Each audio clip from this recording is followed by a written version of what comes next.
All right, so we want to welcome. Hey, do me a favor, put Cam on hold, please. We want to welcome everybody to the African History Network show. It's Sunday, April 11th, 2021, and we are live. We have a very special guest we're going to bring on here in a few minutes, Cam Howard of Cobra, to give us an update on what's going on with HR 40, House Resolution 40, and talk about a special House Judiciary markup vote that's going to take place this Wednesday, April 14th. All right, so we'll talk some about that, and we know that. Hey, Jalen, do me a favor, put Cam on hold because I can hear some background noise on his end. Just put him on hold for a minute, please. Okay, so we're going to get an update on what's going on with HR 40. What are the next steps? And we'll also talk a little bit about the what happened back February 17th at the hearing in the House Judiciary Committee, because Cam Howard testified there. And we want to talk a little bit about Evanston, Illinois, and the reparations program that the city council put together in Evanston that is to address redlining. Now, you know, right here on this show, I interviewed Robin Ruth Simmons, and Robin Ruth Simmons is the Fifth Ward alderwoman of Evanston, Illinois, and she was the one who spearheaded that initiative. Okay, so Cam Howard was quoted in the Washington Post, an article that dealt with what took place in Evanston. So we want to talk a little bit about that as well. Now, I was on Roland Martin Unfiltered on Friday, April 9th. You know, I'm a panelist each Friday on the Roland Martin Unfiltered. And one of the things we talked about was CDC Director Rochelle Walensky put out a statement last week calling racism a public health crisis, And we'll talk some about that, because that's similar to what the American Medical Association said back in 2020. American Medical Association back in November of 2020 recognized racism as a public health threat. And CDC director, the new CDC director, Center for Disease Control, Director Rochelle Walensky, said a growing body of research shows that centuries of racism in this country has had a profound and negative impact on communities of color. Okay. And she said to build a healthier America for all, we must confront the systems and policies that have resulted in the generational injustice that has given rise to racial and ethnic health inequalities. Now, what's interesting is that Paris Denard, who won't denounce white supremacy and racism, Paris Denard worked for Donald Trump. Now he won't denounce white supremacy and racism. Okay, well, he may work for the Republican Party, but in essence, he's working for Donald Trump, and he's still defending Trump. Paris Denard won't come out and denounce white supremacy and racism, but he came out and denounced Rochelle Walensky's comments, and he did this on Fox News. We talked about that on Roland Martin Unfiltered. Also, you're gonna love that segment. Okay, so we'll deal with that in the second part of the show, and we also have update on the golf tournament as well. Okay. All right. So on the African History Network show, we focus on educating, empowering, and inspiring people of African descent throughout the diaspora and around the world. Because right now it's corrects wrong behavior. What you do for yourself, what you do to yourself, and what you allow other people to do to you and get away with is based upon what you think about yourself. What you think about yourself is based upon what you have been taught about yourself. What you've been taught about yourself is based upon everything you've read, heard, and seen about yourself. So when you control the radius of a man or woman's thoughts, you can control the circumference of his or her actions, because the mind can't do or teach what it doesn't know. All right. So we do it a number of different topics here on the African History Network show. We do it current events in history and politics, education, economic empowerment, entrepreneurship, relationships, love, sex, health issues, and much, much more. Sign up for our email newsletter. Text the word Kemet, Kemet, the 22828 to sign up for our email newsletter. Text the word Kemet, Kemet, the 22828 to sign up for our email newsletter. Also visit our website, AfricanHistoryNetwork.com. AfricanHistoryNetwork.com. You can sign up there as well. And if you like this type of information, you can support the African History Network. $ the AHN show through Cash App. $ the AHN show through Cash App, or through PayPal, paypal.me/the AHN show, paypal.me/the AHN show, or at our website, AfricanHistoryNetwork.com. It helps us keep doing the research, stay on the air, keep broadcasting 6 days a week, etc. Okay, so I've interviewed Kamm Howard before, and I see him from time to time at different conferences. Now, Kamm Howard is a Chicago businessman and real estate investor who is an internationally respected reparations activist. In 2014, Kamm Howard spoke at the 8th Pan-African Conference in Johannesburg, South Africa, on the new paradigm of reparations activism. The new paradigm of reparations activism.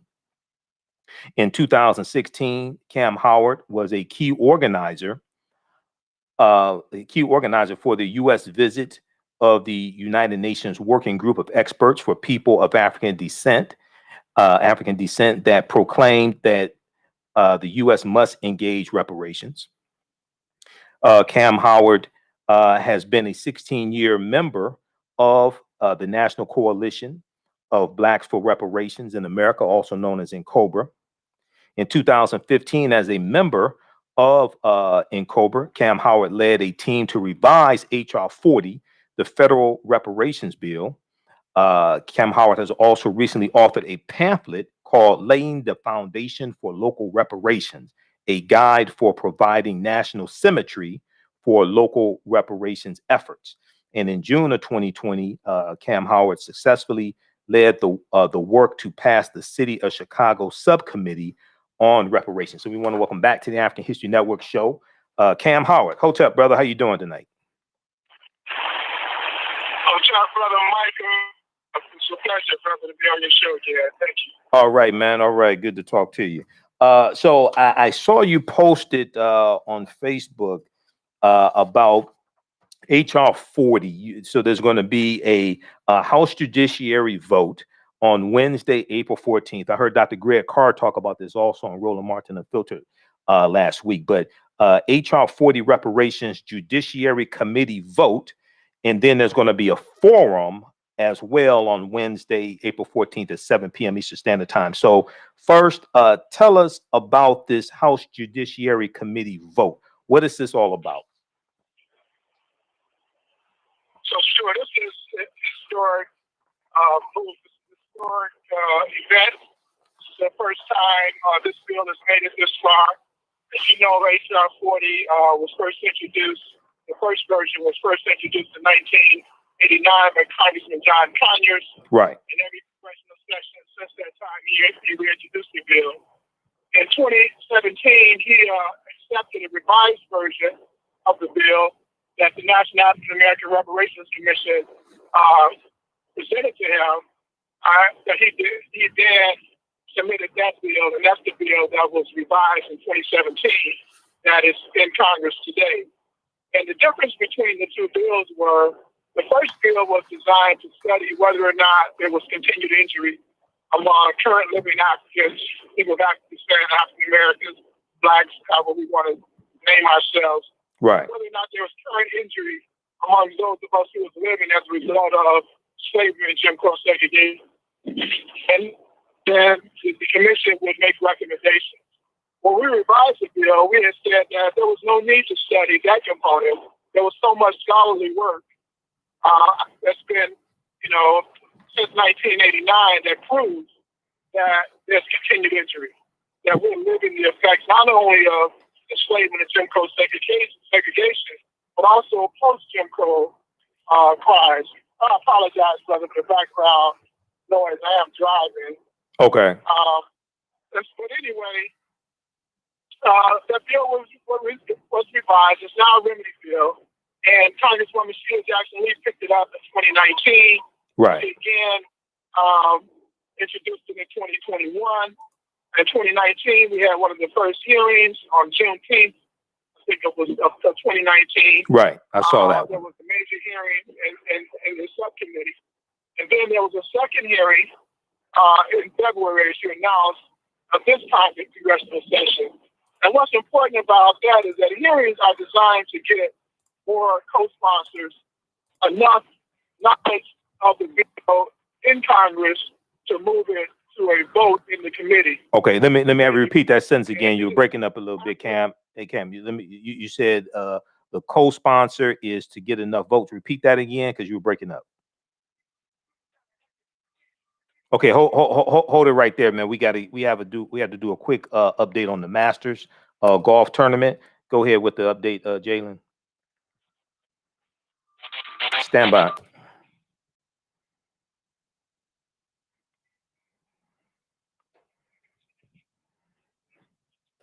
Presents this special report on the Masters. I'm Ted Emmerich. From low amateur to Masters champion a decade apart, Dustin Johnson helping Hideki Matsuyama put on the green jacket at Butler Cabin after Matsuyama bogeyed the 72nd hole to claim the Masters. It's a one-shot victory for Hideki, who was 10 under. Upstart Will Zalatoris, the runner-up at 9 under. I think if anything, it's just the fact that I'm one shot short. It's just kind of sitting right in front of me, you know, thinking through where I could have found that one or two shots. But that's just golf. I mean, every single week, you know, you always think about those one or two. But, you know, like I said, the fact that I put myself in contention and was able to handle it and be in the final group in my third major in my entire career is obviously really exciting. The rail-thin Zalatoris, a 24-year-old from Dallas, was the only player in the field to post subpar rounds all 4 days. You're listening to coverage of the 2021 Masters on Westwood One. All right, welcome back to you. Oh, come on! Stand by. Can make all the difference.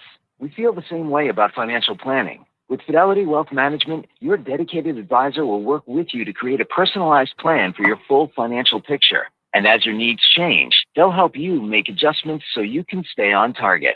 Learn more at fidelity.com/wealth. Investment minimums apply. Fidelity Brokerage Services, LLC. Cleveland, you guys. All right, stand by. I think we're on commercial break now. Stand by, everybody. Stand by. Okay, we have Magdalene. We're on commercial. We're coming up where we had to do the Masters update. This is live radio. Okay, this is 9:10 a.m. WFDF here in Detroit. So they were carrying the Masters today. They were carrying the Masters golf tournament today, and then we have these mandatory breaks where they have to give an update on what took place at the Masters. Wealth Management, Matsuyama at 10 under par, the first Japanese man to win a major title in golf. Will Zalatoris solo second at 9 under par. Jordan Spieth and Xander Schauffele finish at 7 under, tied for third. Schauffele cratered with a triple bogey at 16 after 4 consecutive birdies. John Rahm with the best round of the day, a 6 under 66 to finish at 6 under. Mark Leishman with his third career top 10 at the Masters. He tied for 5th at 6 under. Bryson DeChambeau missing his green book, which is banned at Augusta National. 3 over 75 today. Bryson +5. From Augusta, I'm Ted Emmerich, Westwood One Sports. If you left. Okay. All right, stand by. Now we're on commercial break. Stand by. Now we're on commercial break. We had to do the Masters golf tournament update. I think that they had 2 updates, and then now we're on mandatory commercial break. So we'll be back in a few minutes. Okay, we've got sharing. Everybody share this broadcast. Everybody share this broadcast to your social media platforms. Invite your friends to tune in. We'll be back from break. And I think we have about 3 minutes in this commercial break, 3 or 4 minutes. We have Anthony, Sharon on Facebook, Magdalene, Miss Watson. How you doing, Miss Watson? Zeta Phi Beta Sorority Incorporated. We have Mildred. Just a few of the people watching.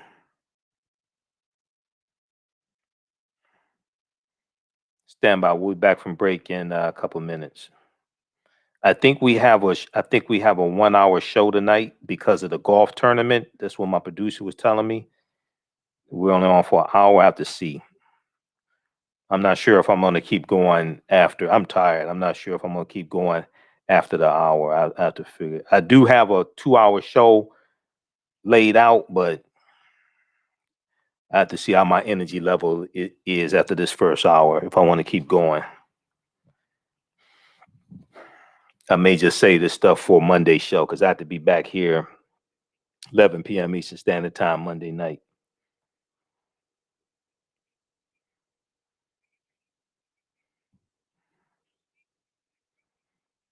All right. I think we're back in 1 minute.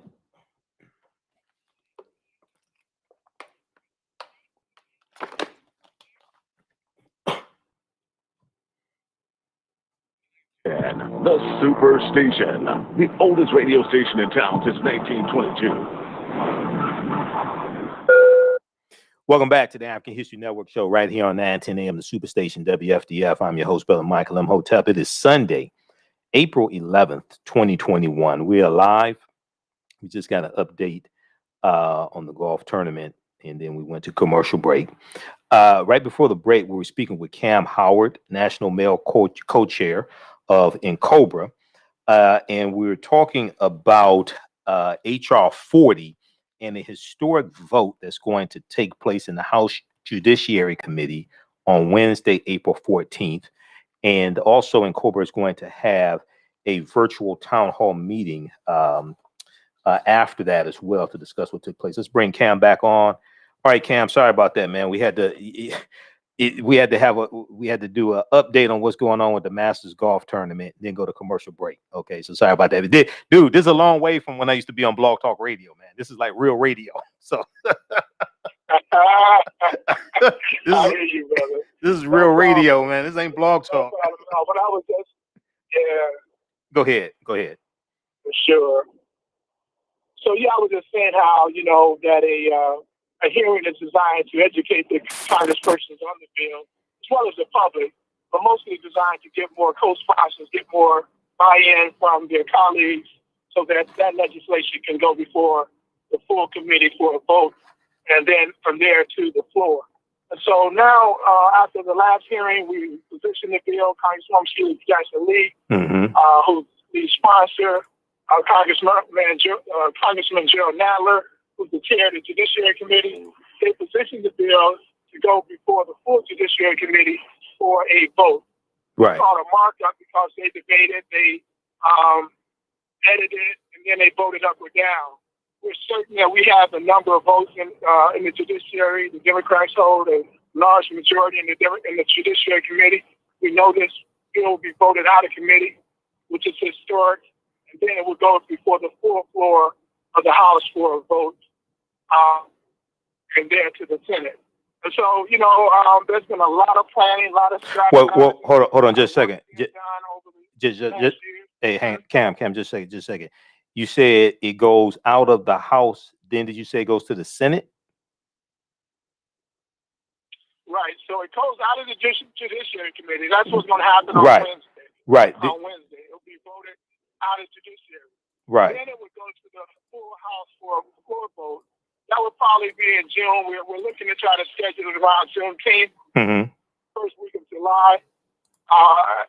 We still have a lot of votes we need to get. We have 174 co-sponsors. We need 218, a simple majority. Right, simple majority in the House of Representatives. Right. Right. Go ahead. So we're hopeful. We're optimistic that we can get it passed out of the House. It's tight because the Democrats only hold a slight majority. Right. And we know this is a bill that has only been pushed by the Democratic Party at this particular time. Right. And so it's going to be tight. Still a lot of work to do. We need our people to, if your congressperson is not signed on, you need to be down in his office. Well, with COVID, you can't really go to his office, but you should have some type of phone system in your community. Calling your congressperson if they're not signed on, if they're a Democrat. Right. Have to be on this bill. Well, what they call a congressional switchboard. Let me get a number to the congressional switchboard because I had a number in my phone. I've called before. The number to the congressional switchboard is area code 202. Everybody write this down. 202-224-2221. 202-224-3121. That is the congressional switchboard. If you call the congressional switchboard, you can reach any member of the U.S. House of Representatives or the U.S. Senate when you call the congressional switchboard. Okay. Now, usually, and then I'll let you go ahead and comment, Cam, but usually, if you call, you'll get a automated service. It's like an automated menu. It'll ask for your zip code, things like this. Do you want your member of the House or do you want your member of the U.S. Senate? Okay. The last time I called, I got a live person and it scared the hell out of me because I was like, wait a second, is this the congressional switchboard? They said yes, it is. I said usually when I call, it's automated. They said, well, we're answering right now. I said okay. So it scared me. Okay, so just keep that in mind when you call. Don't act a fool. All right. Okay. Don't. I'm just telling you. But you can get your member of the U.S. House of Representatives or U.S. Senate. You'll probably get one of their staffers or something like that, and then you can let them know how you feel about HR40 and how you want them to vote. Go ahead, Cam. That's exactly right. So, that's really the challenge for us going forward. We're in a historic time. There has not been a bill in both the Senate and the House dealing with reparations since the Reconstruction, the short period from 1865 to 1877. After that, with the rise of the Klan and the rescinding of all of the civil rights bills and legislation that had previously been enacted, we went into a period of Jim Crow, apartheid. But not since that time has this country, both houses of Congress, took a look at the notion of redress and the crimes this country is committed against our people. Back up for a minute. Say that again. You said not since Reconstruction has there been this type of here. Say that again. Yeah, not since Reconstruction has both houses of Congress took upon the notion to debate the issue of redress for our community. Okay, not since Reconstruction. They get this bill, right? They get this bill out of the House is extremely historic, and it just goes to what the shift of thought in this country is around the disparities that exist in our community. Okay, so let me ask you. For a long time, they go were ahead. just denying. Go ahead. Finish your thought. No, for a long time, they were just denying that enslavement or Jim Crow or anything had any effect on us. On our current living conditions, as if all the work that we did to lift ourselves up and to create independent institutions and create an economy for ourselves, even being locked out of the economy, all the things that we did to be in the position that we're in today, they think it just happened because our values or something. Now, there's a shift with big data. People are looking at the data, and the data shows that, our conditions are a direct result of the years of atrocities that were committed against our people in almost every area of life in this country. Right. So I want to back up for a minute because for HR40, did you say, now I've talked about this before in understanding, one, contrary to popular belief, a president cannot do an executive order to distribute reparations. That's based upon Article 1, Section 9, Clause 7 of the U.S. Constitution, because Congress controls the power of the purse. The ability to tax and spend is controlled by Congress. So it has to pass the House of Representatives, the U.S. Senate, then be signed into law by a president. Now, it takes 218 votes, a simple majority, to get any bill passed in the House of Representatives. Now, did you say once it passes the House, then it has to pass the Senate? HR40 has to pass the Senate? Well, it has a companion bill has to be introduced in the Senate. Now, we have a companion bill. A companion bill. Cory Booker introduced last companion bill. It's called S40. Last congressional session, it was S1083. We were able to get the number 40 for this congressional session. So there's an HR40 in the House and an S40 in the Senate. But once it's passed in the House, go ahead, finish your thought. Once it passes the House. Go ahead. Oh, go ahead, finish your thought. Once it passes in the House, then the bill then has to be debated in the Senate. And that's where we you know, it's going to be extremely challenging there because we would need a 60-vote supermajority to Yep. need a filibuster. Okay, so which we know we would get okay, in the Senate. so let me ask you a question. You have House resolutions, House bills, and House joint resolutions. This is a House resolution. Usually, with a House resolution, it's dealing with procedure in the House of Representatives. That usually doesn't have to be taken up in the Senate. Okay, if it was if it was HB40, this is not HB40, this is HR40, it's a House resolution. If it was HB40, then that means it has to pass the House, the Senate, and then be signed into law by President. If it's HB40, that's House bill. This is House resolution. So what you have is, you're almost correct. What you have is congressional resolutions, right, in the House and in the Senate. Right. They don't have to be taken up. You know, there's nothing, you know, they're just resolutions. Right. The R in HR is House of Representatives. It's right. not House resolution. The R is for representative. Okay, but it's House Representative Bill 40. So from my understanding of this and reading it, okay, go ahead, finish your thought. No, I'm just saying this is an actual bill and not a resolution. If it was a resolution, it would be called Congressional Resolution 40. Okay. As opposed to HR 40. Again, the R is for representatives. Okay. All right. So for HR 40, it has to get 218 votes in the House of Representatives, simple majority. Then it has to get 60 votes because it has to get 60 votes. Anything other than like judges, you need 60 votes in the Senate. Okay. And that's going to be uphill because I don't even think there are 40 votes in the Senate to support. I mean, let's look at it like this. There's 48 Democrats plus 2 independents in the Senate. You can for the American Rescue Plan, the $1.9 trillion American Rescue Plan, you couldn't get a single Republican in the Senate to vote for that, and it would benefit a lot of white Republicans that vote to put the Republicans in the Senate in the first place.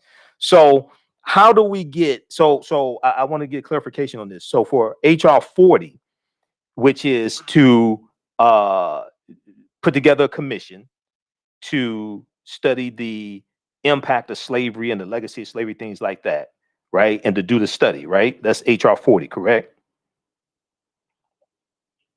And to develop proposals to right, and to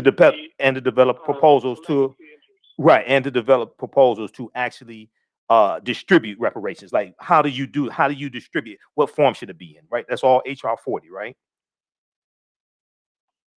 That's correct. Okay, so once it passes the House of Representatives with 218 votes, then it has to be debated in the Senate and has to pass the Senate, and then you need 60 votes in the Senate. Is that correct? Yes, exactly. Okay. It has to make it out of the Judiciary Committee first. In the Senate, yeah, Senate Judiciary Committee. Yeah, Senate Judiciary Committee is debated in the Senate. Come out of the Judiciary, then it goes to the floor. Okay, then it goes to the floor for debate and then a vote. Yeah, so similar process in the Senate as you have in the House. Okay, so say we're able to get 60 votes in the Senate. What's the after you get 60 votes in the Senate for it? It'd be was it S40 in the Senate? What's the bill in the Senate? That's S40. S40. Okay, then what's the next step? Does it have to be signed into law by a president? If it passes the Senate, then it goes to the president's desk for signing. Right. Okay, but that's not to actually, for just so people understand. I know you understand this, just so people understand, because I don't want them to look for a check in the mail like they did the stimulus check. It's not to if Biden signs it in the law. If Biden signs it in the law, is not to pay reparations. Is to do what you just said, to create the commission to study the impact of reparations, slavery, and the legacy of slavery, and to put together the study and to make recommendations on how to distribute reparations, what form it should be in, etc. Right? Right. So making recommendations is a lower standard. So it is charged to develop actual proposals that then go back to the House and the Senate for funding. So making recommendations is saying, okay, we think you should do this. The proposals as this is what's needed in this area, these agencies must contribute. It must go in this direction. This amount of money must be targeted for it. And there should be proposals in every area of life in which we were damaged that this commission should develop. Okay. So it's more than just make recommendations. Mm-hmm. Right, you're right. Yeah, that's fine. That's fine. And I'm here at Congress.gov right now, looking at HR40 117th Congress, and it says just briefly here, so everybody knows. And I'll put this on the screen share. I'll blow this up and put this on the screen share also, and we'll post a link here on the thread of the broadcast, so people have the correct information. The bill establishes the commission to study and develop reparation proposals for African Americans. The commission shall examine slavery and discrimination in the colonies and the United States from 1619 to the present and recommend appropriate remedies.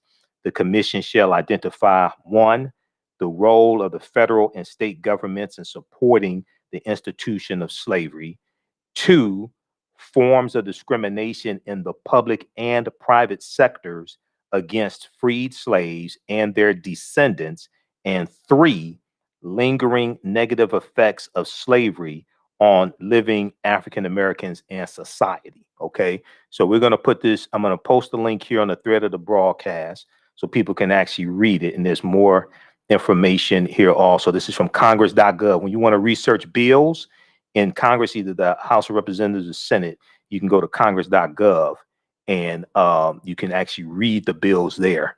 Go ahead, Cam, and I'll go to the next question. Give us some more context on this.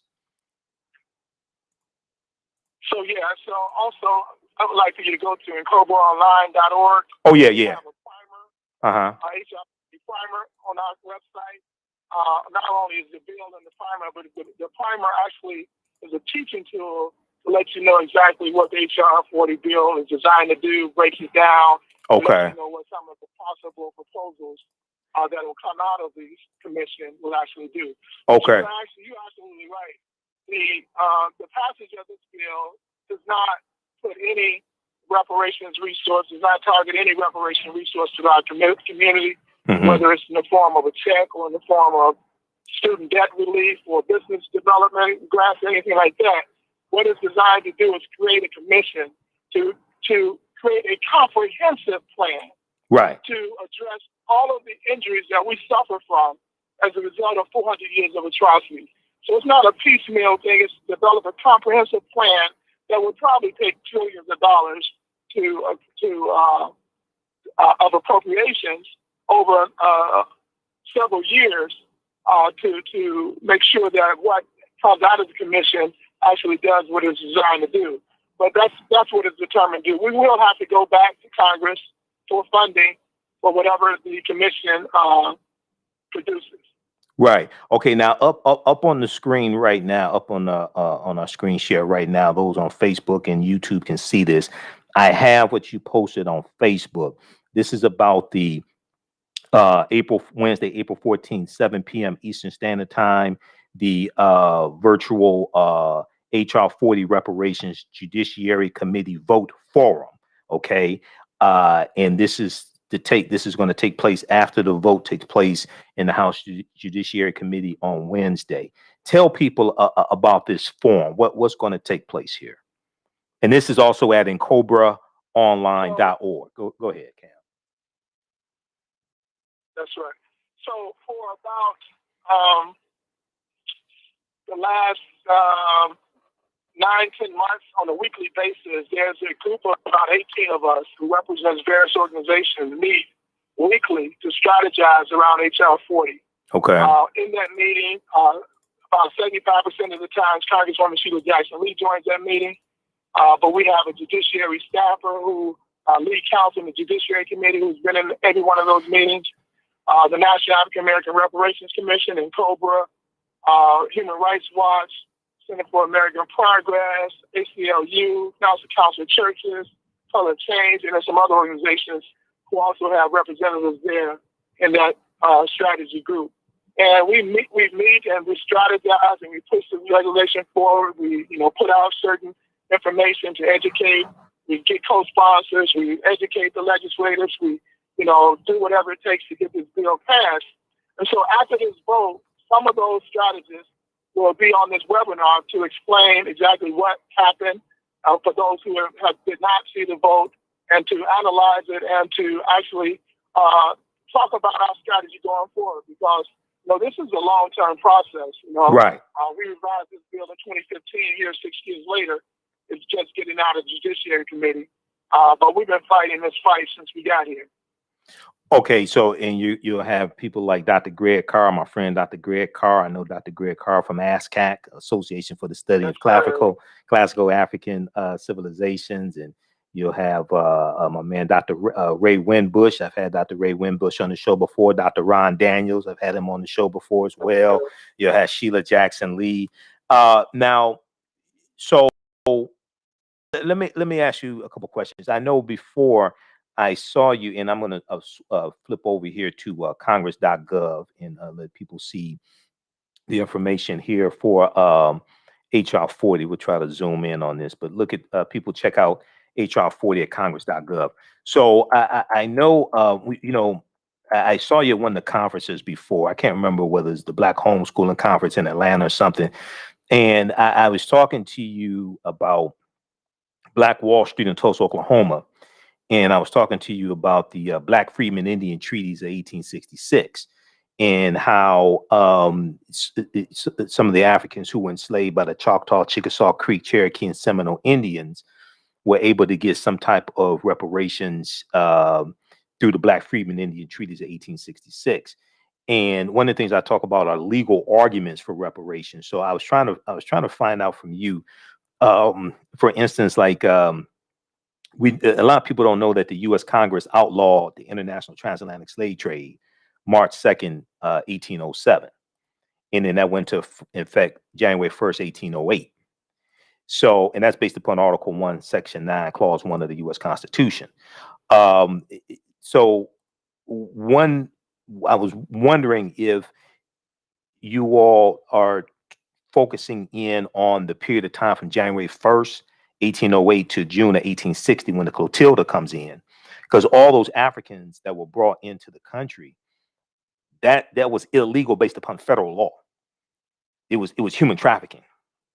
Their court cases of white men being caught and prosecuted for bringing in Africans because it was illegal based upon federal law. So is that like one strategy that you all are focused on or looking at? So definitely, the modern reparations movement is built on 4 strategic legs. Okay. Legislation, whether it's state, federal, local, litigation within the state and federal courts, and even local courts, mobilizing our people around, certain issues for repair, and then utilize international norms, laws, and protocols.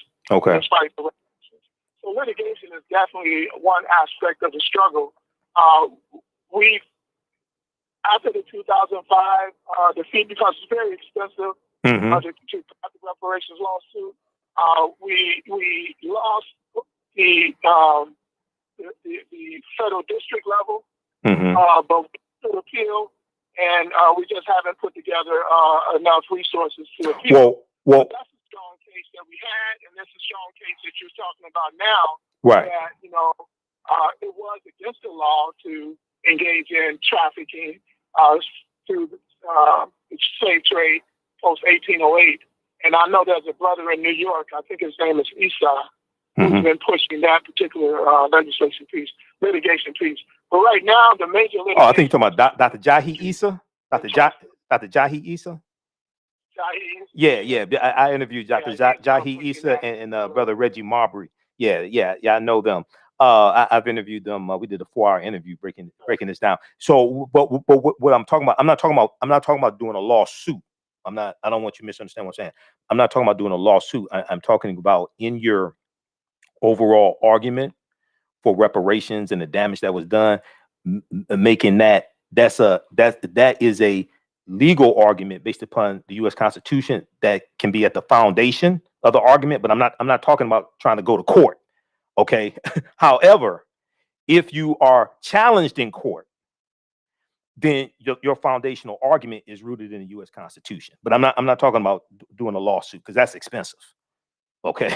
So yeah, because see, a lot of people miss that. And see, one of the landmark U.S. Supreme Court cases was in 1841 dealing with the Amistad slave ship.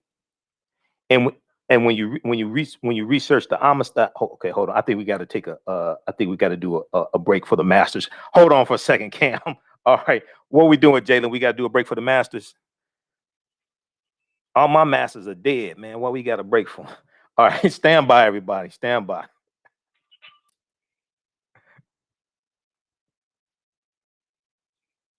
He loved watching Tiger Woods win multiple Masters. He fondly remembers the chip in at 16 in 2005. Today, Matsuyama authored his own memorable moment at Augusta National. 2 putts to win the Masters for Hideki Matsuyama from 5 feet. Greatest moment in his professional career. Slides the putter behind it, takes it back and through, and missed it on the left. That hurts a little bit, but it's not going to hurt for long. Hideki Matsuyama walks around and taps it in. It's a bogey, and he's going to win Masters. The second trip to the Butler cabin for Hideki Matsuyama, this time as the champion. First men's major championship for the country of Japan, and the first major championship of the career of Hideki Matsuyama. And you could hear the emotion spilling out of Matsuyama and his team. Matsuyama, former low amateur here 10 years ago. Brian Catrick, the call on Sirius XM. You're listening to coverage of the 2021 Masters on Westwood One. Isn't a catchphrase. All right, stand by, everybody. And the ones who help make sure everyone makes it home safe. For the safety-minded who watch everyone's backs, Grainger offers supplies and solutions for every industry, as well as safety assessments and training to keep your facility safe and your people safer. Call, click Grainger.com, or just stop by. Grainger, for the ones who get it done. Stand by. Stand by, everybody.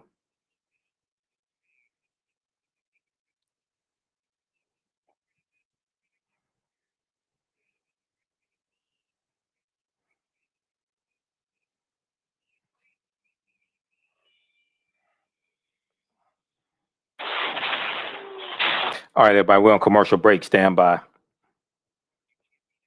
Hold on. What we doing on this break?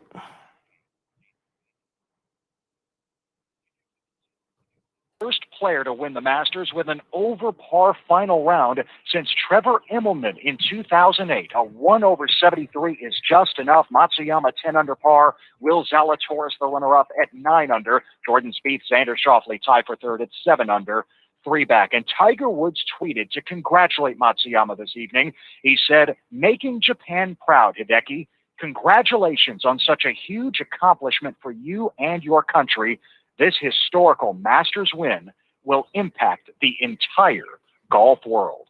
Matsuyama with his first victory of any kind since 2017. From Augusta, I'm Ted Emmerich, Westwood One Sports. All right, welcome back to the African History Network show. We had to take a break for, we're talking about reparations, then we had to take a break for Masters. So, all right, Cam, I'm sorry about that, man. This is a mandatory break for an update on the Masters. All right, so we got Cam Howard from Cobra. We're talking about the HR40 vote that's going to take place in the House Judiciary Committee. So right before the break, Cam, we were talking about Article 1, Section 9, Clause 1 of the U.S. Constitution that leads to the international transatlantic slave trade being outlawed. So just so everybody understands, that just means bringing Africans into the country to enslave them. That does not mean slavery within the U.S. was abolished in 1808. You can still own slaves, trade them, things like this. It was just bringing Africans into the country was outlawed. Okay, so I just want to make a clarification. I wasn't talking about filing a lawsuit, Cam. I was just talking about when you all go through and list your reasons for reparations, that I was wondering if that was one of them, because it was illegal for from 1808 to 1860. It was illegal to bring Africans into the country, and their court cases to back that up. That's what I was getting at. Right. So, that's an argument that some are willing to make. Mm-hmm. In Cobra, we say that it was all illegal, even though that it was so-called constitutional for whites in this hemisphere to engage in the type of crimes committed against their ancestors. It was not legal under international law. It was just some rules that the white monarchs created amongst themselves. Right. White ruling power individuals created amongst themselves. We say it was all criminal. It was criminal when it began in the 1400s with the 15th century edicts from the Pope. And it was criminal, and it remains criminal today, because under international law, crimes against humanity, which the Transatlantic Slave Trade Commission, slave trade was, which slavery was, which apartheid, Jim Crow was, are crimes against humanity, and there's no statute of limitations. So they were criminal in the 1400s, 1500s, 1600s, 1700s, 1800s, 1900s, and they're still criminal today. Right. Okay. And that's our position. We're not going to try to, look at, when you outlawed it, it then became criminal. It was criminal when you were enjoying all of the benefit to the merciless, atrocious acts that you were committing. It was criminal even at that time. Right. Okay. Lastly, because we're about to run out of time here. In Evanston, Illinois, I've been following what took place in Evanston with the reparations program that the city council passed, and it is dealing with redlining, not slavery. Now, I interviewed Robin Ruth Simmons, Fifth Ward Alderwoman, who spearheaded the initiative, and they had a history of redlining in Evanston. They didn't have a history of slavery. Okay, Illinois did. They abolished slavery in 18. Evanston was founded in 1840, so they didn't have slavery in Evanston, Illinois, but they had redlining in Evanston. But there was an article from the Washington Post that I talked about here on the show. Evanston, Illinois leads the country with first reparations program for Black residents. It's from March 22nd, 2021. You were quoted in the article. I gave you a shout out here on the show. And you said, and Evanston should be considered the prototype because of how the city approached its initiative, said Kamm Howard of the National Coalition of Blacks for Reparations in America. Quote, most other commissions file resolutions and then allocate funds for them, but Evanston set aside the resources up front, end quote. What was your thought on what took place in Evanston, and how does that help reparations when it comes to slavery and the legacy of slavery? I think, several issues. I was in Evanston in November of 2019 when they voted to first pass the ordinance that would fund their reparations subcommittee. They had already passed the ordinance to create a subcommittee, but then they had to fund it. Now, I was up there and I gave testimony before the city council saying that we applauded them on how they got to this decision. It wasn't acrimonious battle between the Black community and the white community. What they did was systematically, logically, and with reason, looked at the data, looked at the history, and looked at the current conditions, and they made the only logical decision that targeted resources had to go to that segment in their community, because that community had been targeted and harmed for such a long time, not only during redlining, but also with police improprieties or the increased arrests for marijuana arrests with the Black community. And so the only logical conclusion to address that was targeted resources, and targeted resources is reparations. Right, and let me just interject. The proposal that they got passed was based upon a 77-page study that was done in 2020 that dealt with the negative impact that redlining had on the African American community. Okay, so that's what. So because I printed, I'm reading through the study now. I downloaded the study and printed it up. And so their proposal was based upon the evidence. It was the study that was done. So that's so critical. and they were able to get that accomplished, and they were able to get that done. It was first initiated in 2019, so like in 2 years, and they said, Robin Root Simmons said, this is that first $400,000 disbursement. That's just the beginning. It's a $10 million fund, but that's just the beginning. Yeah, that's just the beginning. And she said they also support reparations from the federal government, but this is what they can do at the city level right now. This is what they can do at the city level. We got about a minute left here, Cam. But what is the importance of the study that would be part of HR40 passing? You know, the commission and then the study to deal with it. A lot of people say we don't need a study, but I'm like, do you understand how many ignorant people are in the House of Representatives and the Senate that have to vote on reparations? And see, my thing is, America needs a massive history lesson, because Americans are very ignorant of history. Talk about that for a second. Yep. For sure. You know, this country is ahistorical. You don't really learn history in this country. But the key issue here with the study component of HR 40 is not to study what happened, but to study how what happens affects us. Yes. We need to know exactly how all of the trauma that we experienced over the past affects us today. We need to understand how the redlining, the mass incarceration, right, the predatory lending, right, other forms of plunder that's taking place in our community for hundreds of health years. disparities. Yeah, right. That's what we need to know. How does that contribute to the? We can target resources. Exactly. Exactly. How does that contribute to the structural inequities that we deal with in all areas today?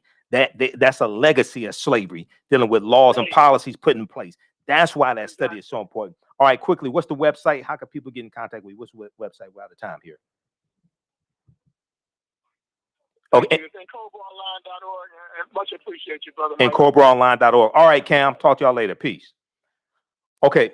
All right, everybody. This is a short show because of the Masters. Those watching on Facebook and YouTube, I'm going to keep broadcasting on the African History Network on Facebook and Michael M. Hotep on YouTube, IMHOTEP.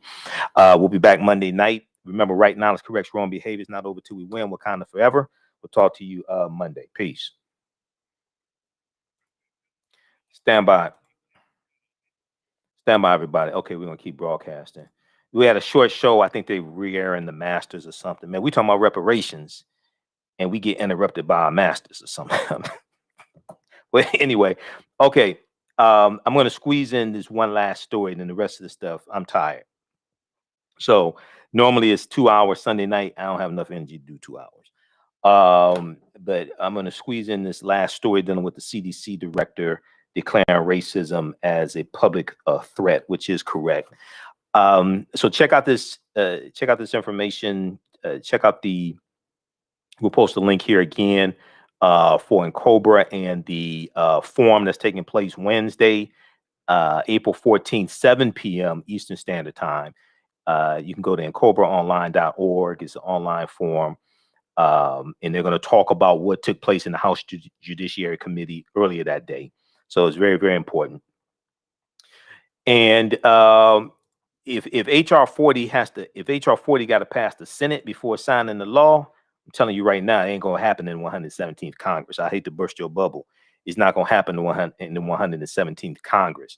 Maybe in the 2022 midterm election, you can vote more Republicans out of office and vote more Democrats in the office, so you can get 60 plus, because you need 60 votes to get HR. It's Senate Bill 40 or something like that, whatever the equivalent is in the Senate. You got to get that passed in the Senate.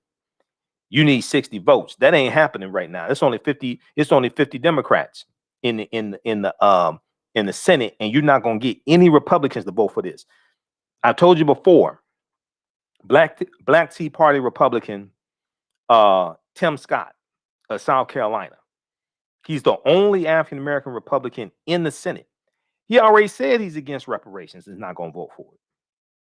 So if the Black Republican is not going to vote for reparations, then how many white Republicans you think you're going to be able to get to vote for reparations? If the black Republican is not going to vote for reparations, then how many white Republicans do you think you can get to vote for reparations? So that's why voting matters. That's an example of how voting matters. That's why a lot of the people who are blocking the bills and policies that you want enacted, you got to vote them out of office and vote more people in the office who support those bills and policies and laws. Is understanding math. You got to get to at least 60 votes. Okay. And I would say you need 61, 62 because Joe Manchin of West Virginia, okay, conservative Democrat Joe Manchin, he ain't going. I don't see Joe Manchin voting for reparations. Joe Manchin doesn't even support raising the federal minimum wage to $15 an hour. He said raise it to $11 an hour. West Virginia is one of the poorest ass states in the country. He doesn't even support raising the federal minimum wage to $15 an hour. Joe Manchin is against even changing the filibuster rule a little bit. So Joe Manchin ain't voting for reparations. So you're gonna need 61, 62 Democrats in the Senate to get reparations passed. It's understanding math. It's understanding policies. And Mitch McConnell, oh hell, Mitch McConnell's a Republican. Mitch McConnell, no Republicans are gonna vote for reparations. No Republicans in the Senate are gonna vote for reparations. If they wouldn't vote for the American Rescue Plan, the $1.9 trillion American Rescue Plan, okay, and give $1,400 stimulus checks to allocate over $100 billion to schools so they can enhance ventilation systems and have smaller classrooms and things like this. If they're not going to support that, and that would largely benefit a lot of poor white Republicans that voted for them in the first place, if they wouldn't support that, you think they're going to support a reparations bill and chattel slavery ended 156 years ago? That's not happening. That's not even logical. That's why you have to understand the power of the vote. And this is why I've been dealing with day after day after day what's going on in Georgia, what's going on in Texas. Okay, you said you can't hear me. You should be able to hear me. Can you all hear me?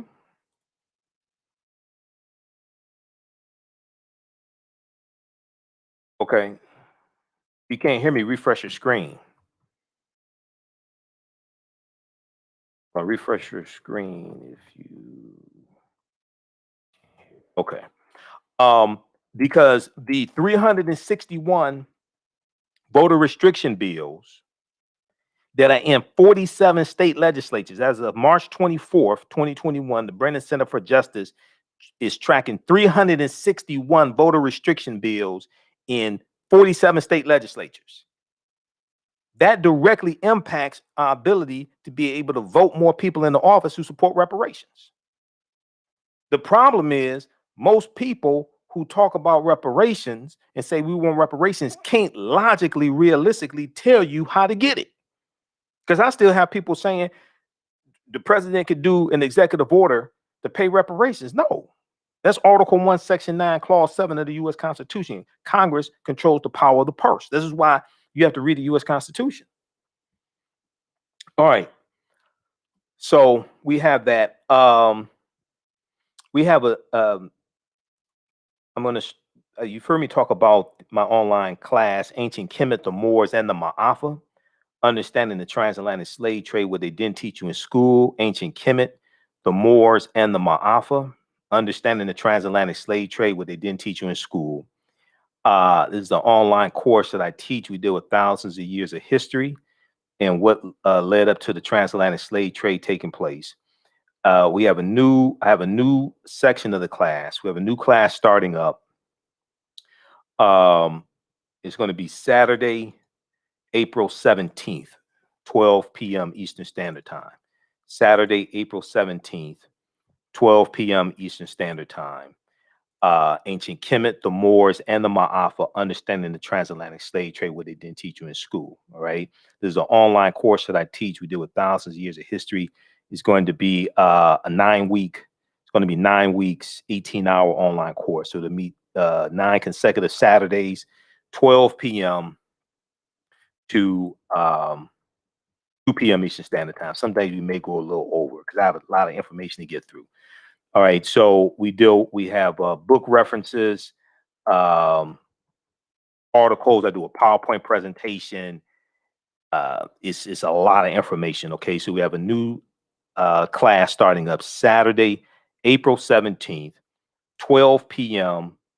To 2 p.m. Eastern Standard Time. All right, class is regularly $130. It's on sale $80. For more information, well, you can visit our website, AfricanHistoryNetwork.com, AfricanHistoryNetwork.com. Okay, and you can register there. Also, you will.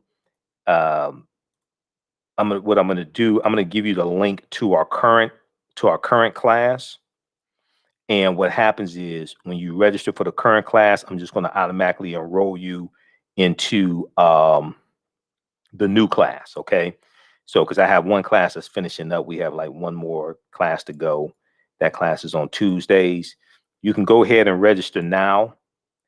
When you enroll, you'll be able to watch the sessions that have already happened, but I'm automatically going to put you into the new section that starts up Saturday, uh, April 17th, okay, 12 p.m. Eastern Standard Time. So we just posted the link here. You can go ahead and register for that. It's regularly $130, on sale $80. We do the classes live. All the classes are archived also. So we do them live. You can join us live in the online class. You can ask questions with the live text, with the text chat. I don't see you, so you don't have to worry about getting dressed up and doing your hair and putting on makeup or whatever. Okay, I don't want to sound sexist, but I mean, you don't have to do all that. Okay, but you can ask questions during class. You can email me after class if you have questions. And then we also have all the sessions are archived. So if you miss any of the class, you can go back and watch it over and over again. And you can watch from around the world. You can watch as much as you want to. Okay, so we do thousands of years of history. So we just posted the link here, and this link that I just posted, this is for the class I teach on Tuesdays, but that class is wrapping up. You can go ahead and register for that. You can watch the content. You can join us in class on Tuesday, 8 p.m. Eastern Standard Time. This should be like a last class for Tuesday. We'll see. But I'm automatically going to enroll you in the new section that starts up Saturday. All right. So we just posted the link here. Sharon said, taking the class now. Love it. Okay. Thanks, Sharon. Yeah, we got it's a ton of information. So the last time I taught this class before this Tuesday, the Tuesday class started up in February for Black History Month. The last time I taught the class was in 2019. There's been new discoveries coming out since 2019, new information, and a lot of that, I incorporated some of those new discoveries and things like this into the new class. So normally it was like an 8-week, 16-hour class, but we have to do at least 9 weeks and even then I'm just skimming the surface, but I want to give you like a good foundation, understanding thousands of years of history, ancient Egypt, ancient Kemet, the 800-year occupation of Europe by the Africans known as the Moors, and to understand what led up to the transatlantic slave trade taking place. Okay. And you have to understand the 800-year occupation of Europe by the Africans known as the Moors. We can't start studying the transatlantic slave trade in 1441 with the Portuguese going into Mauritania. We can't start in 1619. We can't start with the Papal Bull of 1455, things like this. You got to deal with thousands of years of history. And that pivotal period of time is from 711 AD to 1492, when the Moors go into the Iberian Peninsula, today known as Spain and Portugal, conquer the Vandals and the Visigoths. Okay, settle in the southern portion of what we call Spain today. They call it Al-Andalus. And the Moors are taking the teachings from ancient Kemet, ancient Egypt into Europe, bringing Europe out of the Dark Ages. They're introducing something that they called alchemy. Today we call chemistry. They're introducing all different types of new foods, musical instruments, all different types of things like this. And all that came back to kick us in the behind. All that came back to kick us in the behind. All right, and we're going to see what leads to the transatlantic slave trade taking place. So we posted the link there, and also if you go to our website, AfricanHistoryNetwork.com, AfricanHistoryNetwork.com, right on the home page, we have general information about the class. And like I said, the Tuesday class is wrapping up. But when you go to our website, you scroll down, you see information for the radio show Monday through Friday, 11 p.m. to midnight, and Sundays, 9 p.m. to 11 p.m. Eastern Standard Time. You can listen to audio podcasts on my shows here. That's me in a radio station. Because of COVID-19, they have us broadcasting from home. I've been in the radio station in a year. Read articles I've written here. This is our show from March 15th, 2021, the day after the Grammys. I dealt with Cardi B and Megan Thee Stallion perform a WAP at the Grammys in negative corporate control hip hop. But we have information for the online course here. Okay. So you just click right here to register, and you can go ahead. This will enroll you in the Tuesday class is wrapping up. You can watch the content. We have the classes archived there. But I will automatically enroll you in the new Saturday class that will start up Saturday, April 17th, 12 p.m. to 2 p.m. Eastern Standard Time. Okay. All right. So you'll get a bonus. Okay. All right. So check that out, and we'll see you in class. All right. I want to go to this last story here. We talked about this on Roland Martin Unfiltered on Friday, April 9th. Okay. So CDC Director Rochelle Walensky put out a statement, and we'll bring up this article here from NPR.org, National Public Radio. And it's very important. And the American Medical Association put out a statement similar to this in 2020. Okay, we'll talk about this. So let's look at this here. So the new CDC director, Rochelle Walensky, said that she declared racism a serious public health threat, Racism is a scourge in American society. It's also a serious public health threat, according to the director of the Center for Disease Control and Prevention. And the statement released Thursday, that was Thursday, April 8th, Dr. Rochelle Walensky pointed to the disproportionate impact of COVID-19 on communities of color, as seen in case numbers, deaths, and social consequence. Case numbers, death, and social consequence. And let's try to blow this up a little bit more here.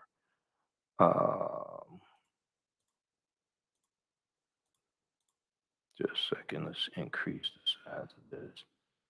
And let me see if we can go to the statement here.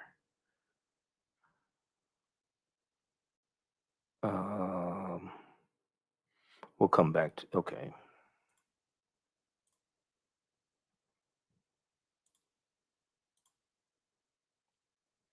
All right. So it says, she said, yet the disparities seen over the past year were not a result of COVID-19, Dr. Rochelle Walensky said.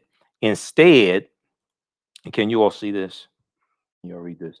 Instead, the pandemic illuminated inequities that have existed for generations and revealed for all of America a known but often unaddressed epidemic impacting public health: racism. Now, she's getting backlash for telling the truth. First of all, she's getting backlash for telling the truth. I'm gonna let you hear what dumbass Paris Denard had to say about this. Okay, because we talked about this on Roland Martin Unfiltered, and I find it interesting when you have people who work for Donald Trump who are afraid to denounce white supremacy and racism and want to deflect and talk about China, because that's exactly what Paris Denard did.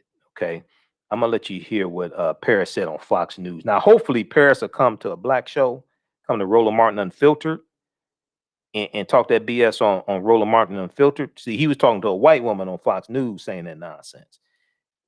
why don't you come to Roland Martin Unfiltered and say that, okay? Because it's not going to turn out too well for you, all right? But let's see here. Just a second. Okay. But I want to go back to this, then we'll go to the clip.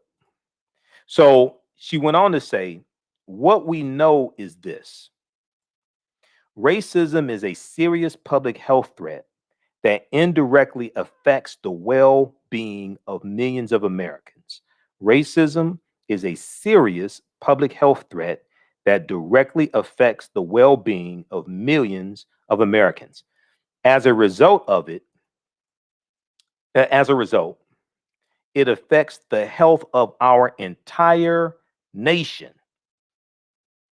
As a result, it affects the health of our entire nation. Racism is not just the discrimination against one group based on the color the color of their skin or their race or ethnicity, but the structural barriers that impact racial and ethnic groups differently to influence where a person lives, where they work, where their children play, and where they worship and gather in community. These social determinants of health have lifelong negative effects on the mental and physical health of individuals in communities of color. These social determinants of health have lifelong negative effects on the mental and physical health of individuals in communities of color. Okay. Now, the result, Dr. Rochelle Walensky says, are stark health disparities that have mounted over generations. So, what does it mean for the agency? What does it mean for the Center of Disease Control and Prevention?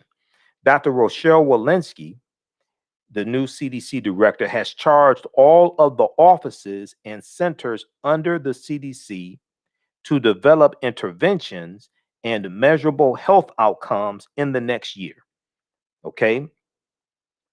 To develop interventions and measurable health outcomes in the next year, addressing racism in their respective areas. And she's made clear that that is a priority for the entire CDC. Now, the CDC also launched a new web portal called Racism and Health that is designed to be a hub for public and scientific information and discourse on the subject. Now, this is important because, once again, Americans are very ignorant of history. Racism does not have anything to do with calling people racial epithets and calling people the N-word and things like this. Okay, even though if you calling people the N-word or something like that, if a police officer does that, that could cause you to have a heart attack. Okay, that's a public health issue right there. Okay, that's hazardous to your health. But in general, racism is not calling people racial epithets and things like this. Okay. Racism is a system of advantage and privilege distributed based upon race, coming out of the ideology of European white supremacy. Okay, racism occurs when one race of people control the majority of the wealth, power, resources, benefits, privileges, land, access to education, access to opportunity, etc., and they use that to marginalize, subordinate, and do harm to another race of people. Okay, this is what racism is. Racism has nothing to do with calling people racial epithets, not liking people, etc. Okay, racism is a power structure.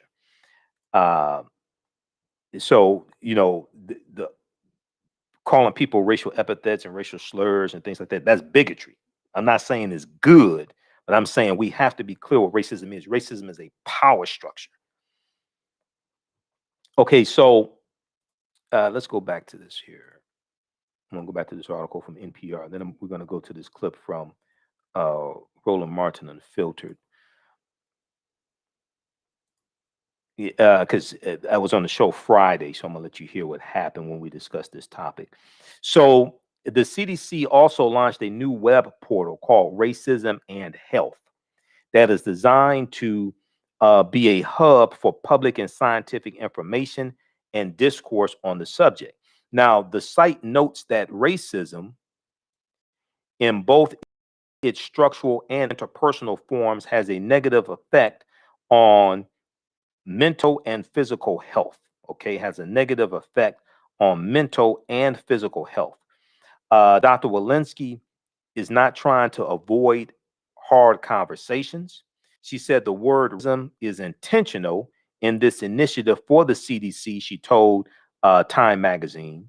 She said, quote, this is not just about the color of your skin, but also about where you live, where you work, where your children play, where you pray, how you get to work, the jobs you have. All of these things feed into people's health and their opportunities for health. Okay. The CDC committed to continuing the study. The CDC committed to continuing to study how racism affects health and propose and implement solutions accordingly. It will expand its investment in minority and other disproportionately affected communities to create, quote, durable infrastructure, end quote, to address disparities. Okay. Dr. Walensky told Time magazine, it has to be baked into the cake. It's got to be part of what everybody is doing. All right. So check this out here from NPR.org, National Public Radio. CDC director declares racism a serious public health threat. All right. Now, Director Walensky did not talk about political parties. She did not make this a partisan issue. Okay. But Paris Denard did. And then he tried to distract and talk and want to go to China. Let's listen to what happened when he was on Fox News. Kamm, you can make this possible. It's always a case of people who just don't get it, who literally don't get it. Rob, here's this idiot Paris Denard, working for the Republican National Committee on Fox News, literally disagreeing with the CDC. Here we go. When I heard this statement from the CDC director, I was appalled because instead of focusing on health disparities, which we should do because they're real and COVID highlighted those, the CDC is doing the bidding of the Biden administration by once again inserting racism, and calling people racist for no reason. That's the Democrat Biden-Harris administration playbook. And they're doing this because they want to have the American people think that this nation is inherently racist or systemically racist, but it's not. And I think that all Americans should stand up and ask the question, if these districts, if these communities of color who have been represented by Democrats for so many years are systemically racist, does that make the Democrats who are in control racist as well? I think the CDC should focus on the Communist Party of China. COVID-19 came over to this country and has infected the world, and they should be focused on that. That issue alone is why we have seen so many people die. Yes, disproportionately in the Black community, but it's not the fault of racism, it's the fault of China. Focus on that, stand up to China, and stop calling everybody, everything, and everywhere racist. It's wrong. This is what happens when you are stuck on stupid, Rob. Paris Denard is an utter idiot for what he just said. And they love to prop up these folks who are just dumb. The CDC, they're calling everyone racist. No, what they're saying is the racism that Black people have to deal with on a daily basis has a direct impact on the health of Black people. Yeah, he knows. He knows what they're saying. Like, only point I have a disagreement is I don't think he's dumb. This is a dumbass statement he's making, and he's doing it so he can get. Because look, you can have a Black man make the statement. It's profitable to do so. That's the game that's being played. That's the game he's playing. But he's so disingenuous. There's just so much to just take apart in what he said. So I could be on another hour because it's just so much garbage. But let me just get to the basics. He starts off by saying they should focus on health disparities. How the hell do you focus on health disparities without acknowledging the fact that the disparities are there because of racism? Racism is structural. So when he says, oh, well, are you saying Democrats are racist? The system is not individual. It is structural. It means it's built in over time. It's like a virus. Let me break it down for him. It mutates over time. And until you actually get it out and you isolate it, it will stay there. So yes, racism has been a part of America. It's not the only part of America. There are certainly good parts, but this is a part, if you want to improve America, you have to look at. I never get conservatives when you say like, oh, why are you so critical on America? Or you're saying all America is racist. What I'm saying is, if you actually love a country, I love the country. I want it to be better. You love your kids. Are you going to tell your kids they're great when they're doing things wrong? No, we need to improve. I don't know why this is hard for him to actually put together. And the last part I want to get is he talks about not being racist and then says something racist. He says we need to blame it all on China. China is the reason why this happens. Knowing we have a rise in Asian hate right now, he adds that in. So he has to be the black man that throws in some racism at the end, just to do the bidding of the Republican Party, who wants to have this narrative that if you talk about racism, that's bad. I want people, specifically want people on the right to get more offended by racism than they do about being called racist. Get mad about the racism. I can tell you, I'd rather be called a racist than go through racism. It is harder to go through racism than to be called a racist. These people are they talk about cancel culture and people giving them a hard time and people not being tough enough and being snowflakes. They're snowflakes. Every time you call them out on stuff, they get offended and say, oh, why'd you say that? Like, hey, suck it up, buttercup. Beyond nuts. Michael, real quick. Well, we all know Paris Denard is a professional white behind kisser. That's his whole game. That's what pays his bills. We understand that.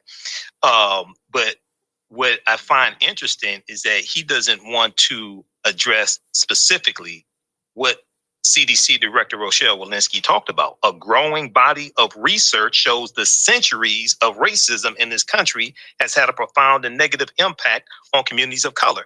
He doesn't want to deal with that research. And racism existed before the Republican Party was founded in 1854 and before the Democratic Party was founded in 1828. Racism existed in this country. It's a system of advantage and privilege distributed based upon race. And I'll wrap up with this.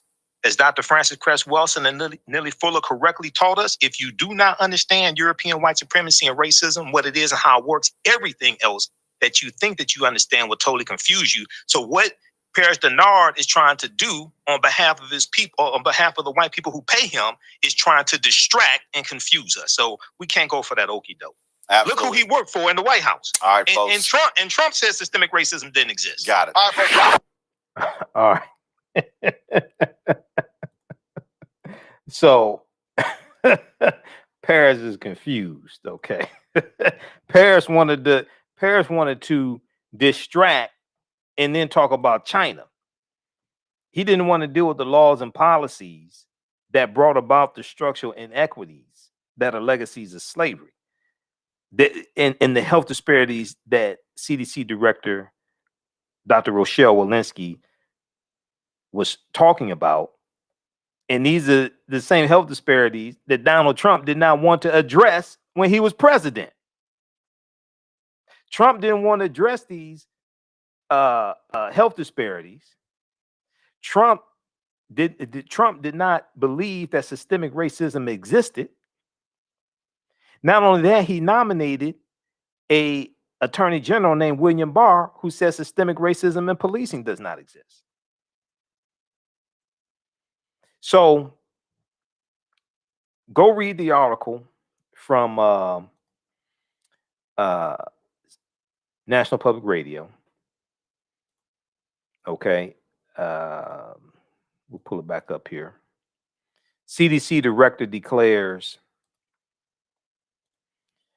racism a public health threat. CDC director declares racism a public health threat. Now, this is similar to what the American Medical Association said back in November 19th, 2020. And then also when we look at the article from thehill.com, and we'll pull this one up from the Hill, the AMA also put out a statement. Susan Bailey from the AMA, president of the AMA, put out a statement on Thursday, April 8th, echoing what Dr. Rochelle Walensky said also. But in just a second, I'm going to go to another segment of the panel discussion where we dealt with this also. And I went in and broke this down, and I dealt with a connection between what CDC Director Rochelle Walensky is saying and then also the $2 trillion plus infrastructure bill that Joe Biden just unveiled, because that helps, that addresses part of that addresses the racism coming from racism dealing with infrastructure and how the interstate highway system was used to destroy many of our businesses and disrupt our communities. Okay, let's see here. There was one from the Hill.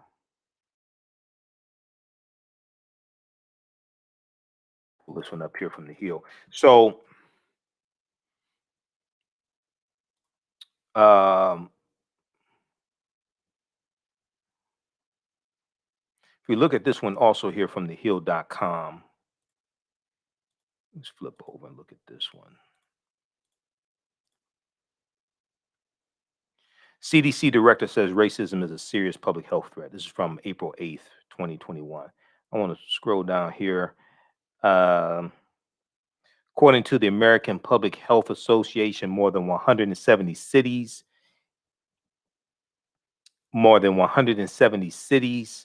counties, and public health agencies in the U.S. According to the American Public Health Association, more than 170 cities, counties, and public health agencies in the U.S. have made similar declarations, including the American Medical Association, which praised the CDC's move. AMA President, American Medical Association President Susan Bailey said in a statement on Thursday, April 8th, quote, as the COVID-19 pandemic continues to disproportionately plague Black and Brown communities, it's clear that collective action from all stakeholders, is needed to dismantle systemic racism and confront end and advance equity across our health system. Okay. AMA President Susan Bailey said in a statement. All right. So read this full article also from the Hill.com. Okay. Now, in all of this, neither one of them mentioned political party. They didn't make this a partisan issue. Susan Bailey from the American Medical Association or Dr. Rochelle Walensky, they didn't make this a partisan issue. But Paris Denard want to make this partisan, and then he want to go to China. But Paris doesn't want to call out the Republican Party for white supremacy and racism, and call out the Republican Party for the voter suppression tactics and voter restriction tactics that they're engaging in right now. So then we talked about, we did another segment on this topic here. Let me see here. On Roland Martin Unfiltered, we're going to go to that one here. I think this was the first segment, actually. Let me pull this up. How's everybody doing? Stand by. Let me cue this up here. Okay, let's go to this clip.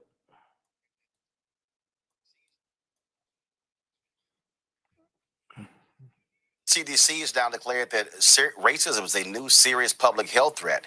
The CDC is the largest federal agency to acknowledge the issue as a threat. CDC Director Rochelle Walensky said in a statement published on the agency's website, a growing body of research shows that centuries of racism in this country has had a profound and negative impact on communities of color. Confronting the impact of racism will not be easy. I know that we can do this if we work together. I certainly hope you will lean in and join me. The nation's leading public health agency established the web portal Racism in Health to serve as a hub for activities and promote a public discourse on how racism negatively affects health and communicates potential solutions. This is important, Johanna, to acknowledge, because when we look at health issues, when we look at the health of African Americans, the stress associated, all those things that go into this, the role that the racism plays, and again, for folks who are white in this country, who don't have to deal with microaggressions, who don't have to deal with what we do, this is greatly significant. Yeah, and I agree. It is a crisis, and it is something that racism in particular, that we should really address and go to the root cause, and not just put a Band-Aid on it. Because I think what we have been doing for the past decade or so is we've been putting a Band-Aid on the issue of racism. But when it comes to inequalities and disparities in this country, the numbers don't look good for people of color. There was a Senate report released in 2019 about the state of Black America. And here are some daunting numbers, Roland. The median wealth of Black families is $17,000, which is less than 1/10 of that of white families, which is $171,000 US dollars. And then we all know the quickest way to gain wealth in America is through home ownership. Well, the data shows that much less than 42% of Black families own their homes, compared to almost 3/4, which is 73% of white families.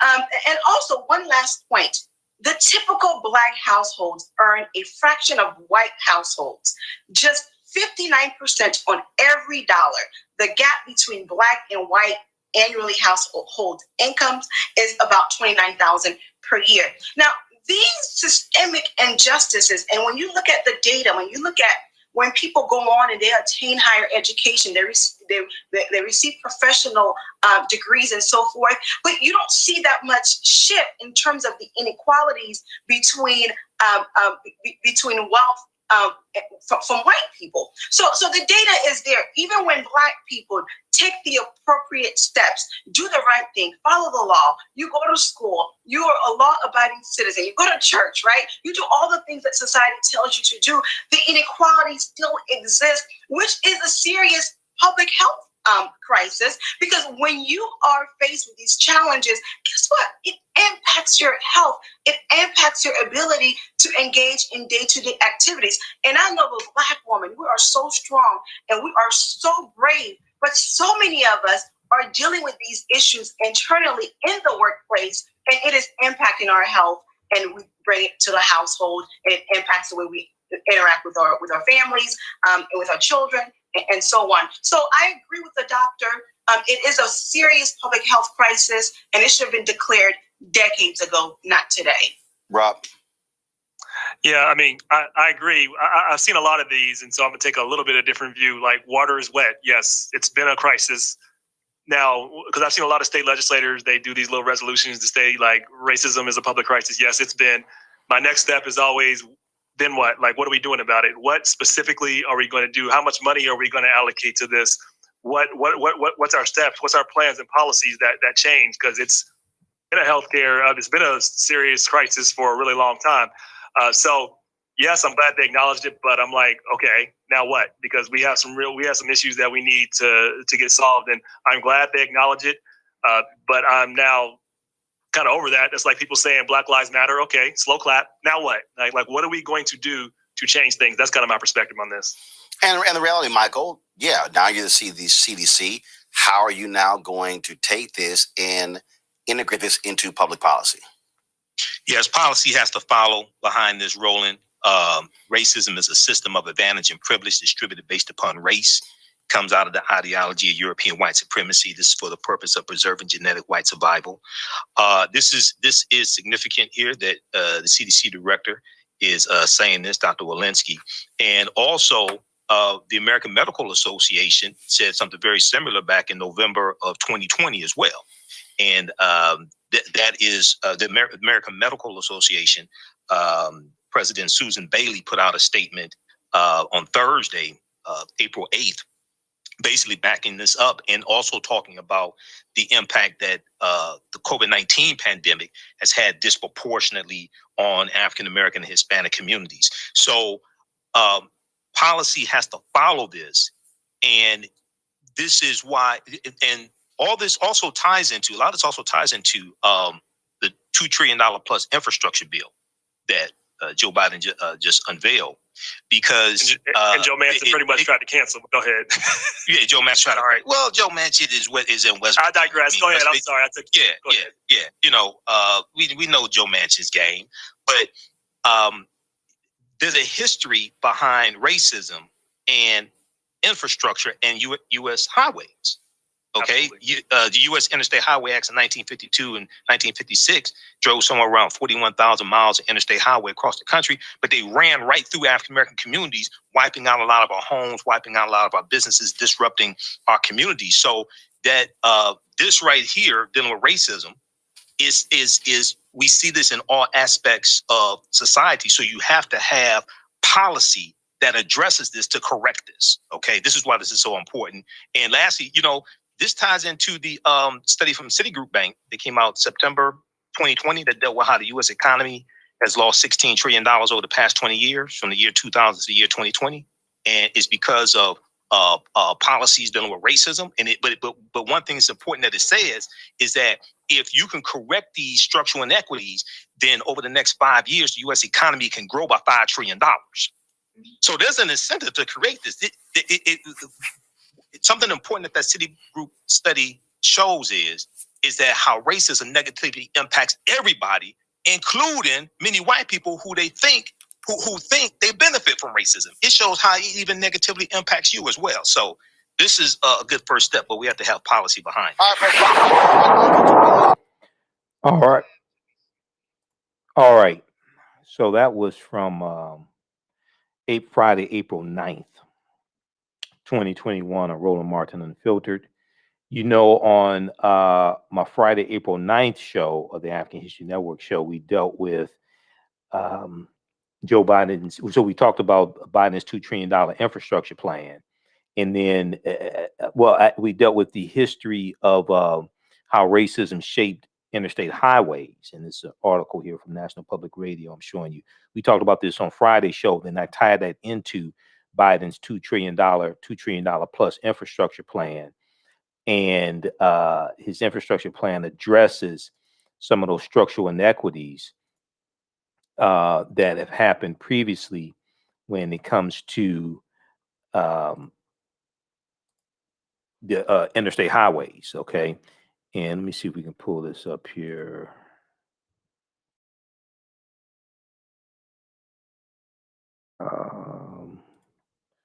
We talked about this article here. So go back and listen to the Friday show, April 9th. What's in Biden's $2 trillion jobs and infrastructure plan? What's in Biden's $2 trillion jobs and infrastructure plan? Politics is the legal distribution of scarce wealth, power, and resources. Politics is the legal distribution of scarce wealth, power, and resources, and the writing of laws, statutes, ordinances, amendments, and treaties, their adoption, interpretation, and enforcement. So all of this is connected together, okay? And when you look at the history of, here of interstate highways and things like this, and how they were used to destroy a lot of African American communities, we see racism there in these policies. Let's look at this. Okay, which one is it here?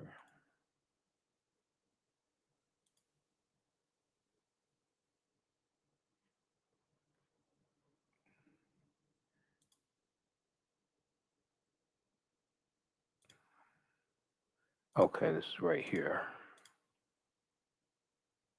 What's in Biden's $2 trillion jobs and infrastructure plan? And you can read this one. The proposal, which includes a major focus on climate change, could lay the groundwork for the president's economic agenda. American Jobs Plan would be paid for in part by raising the corporate tax and global minimum tax. Okay, so they go through and break this down. The different parts: infrastructure at home, 650 billion; transportation infrastructure, 621 billion. They go through and break down the different categories.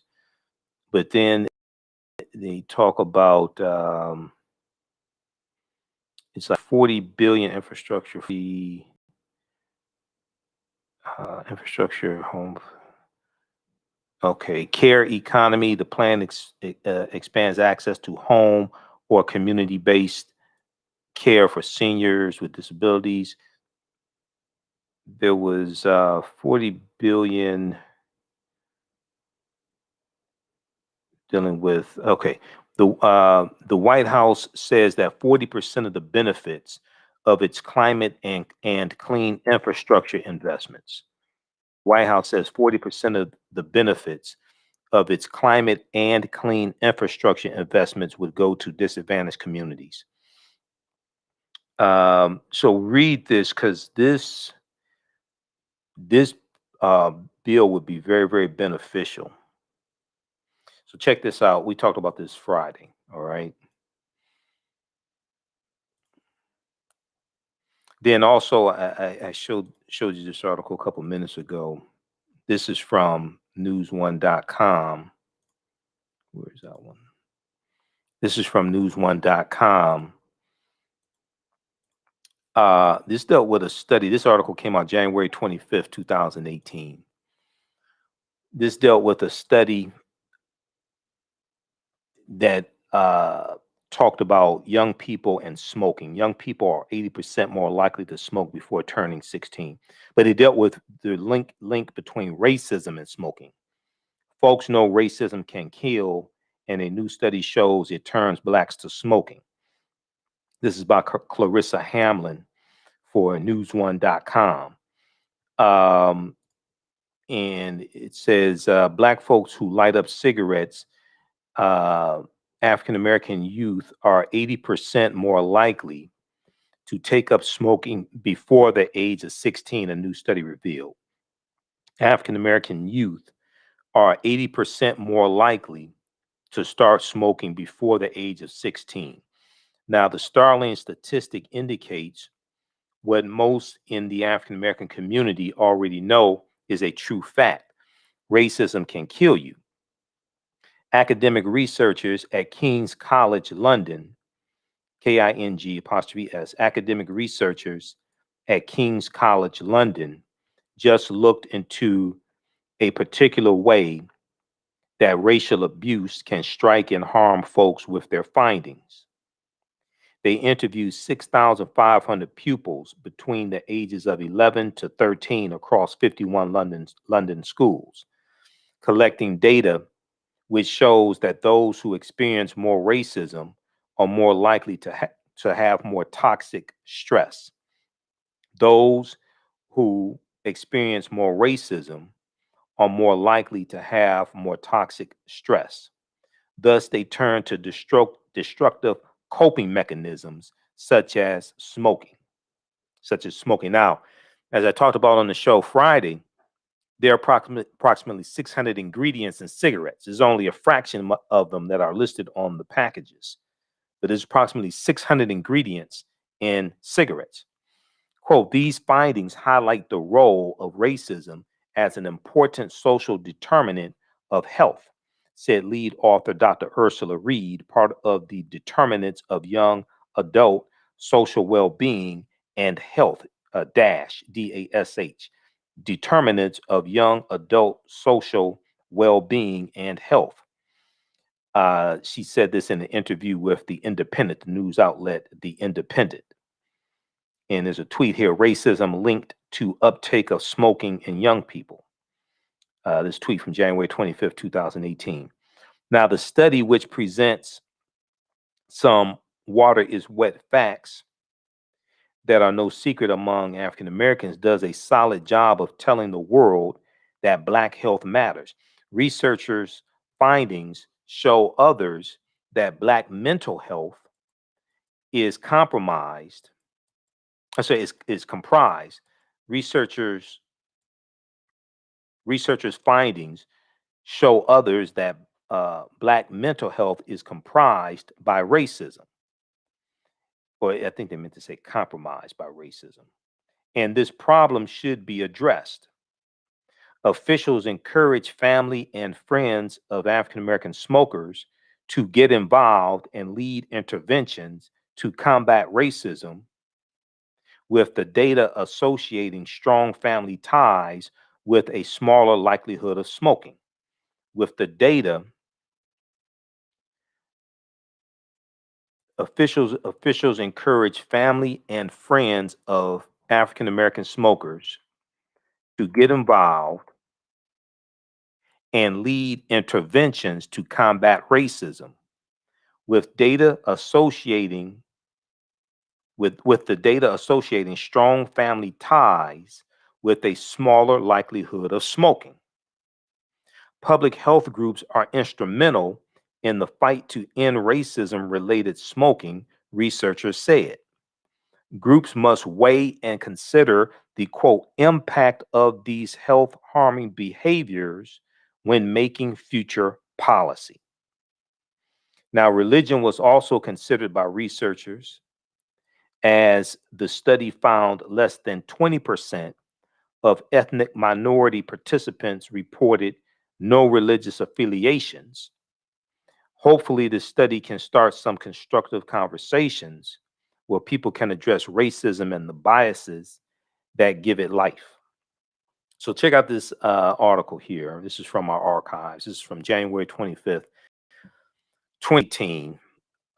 This deals with a link between racism and increased likelihood of smoking cigarettes in youth. Folks know racism can kill, and a new study shows it turns blacks to smoking. This is from news1.com. All right. Okay, hey, if you like this type of information, you can support the African History Network, $ the AHN Show, through Cash App, $ the AHN Show, through Cash App, also through PayPal, paypal.me/the AHN Show, paypal.me/the AHN Show. Helps us to keep doing the research, stay on the air, keep broadcasting. We're here 6 nights a week. We're here Monday through Friday, 11 p.m. to 12 midnight Eastern Standard Time. Then Sundays, 9 p.m. to 11 p.m. Eastern Standard Time also. So we're here 6 nights a week. Follow us on our Facebook fan page, The African History Network, The African History Network.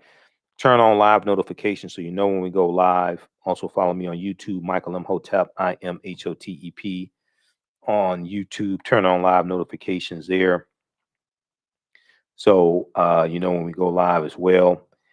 And then we have the new online class, Ancient Kemet, the Moors, and the Ma'afa, Understanding the Transatlantic Slave Trade, what they didn't teach you in school. We have the new class starting up Saturday, April 17th. Saturday, April 17th, 2021, 12 noon to 2 p.m. Eastern Standard Time. It's going to be a 9-week, 18-hour online course. I'm wrapping up the Tuesday class now. I just posted the link here. You can go ahead and register for the Saturday class. This is the link I just posted for the Tuesday class. So when you register, it'll put you into the Tuesday class. You can join this Tuesday, 8 p.m. Eastern Standard Time. And I'll go ahead and put you into the new Saturday class starting up.